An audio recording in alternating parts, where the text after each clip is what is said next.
СССР не се даде на синия отбор на Карабак и взе равенство в Баку.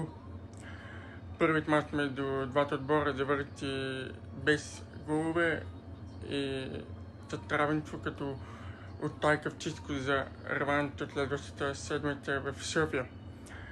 Карабаките така изпуснаха много положения, като вратарите на двата отбора се превърнаха в големите герои на вечерта.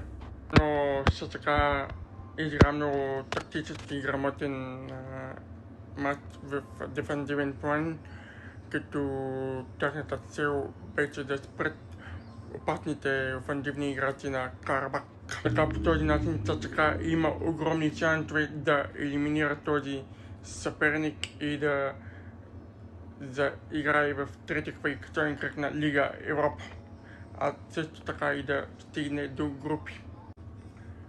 Този мач беше с огромно значение за наставника на ЦСКА Христо Янов, който е под напрежение и при провал от страна на червените той може да изгори от поста.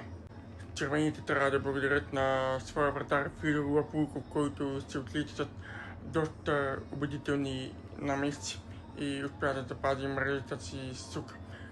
В коментарите напишете дали също така може да елиминира Карабак и да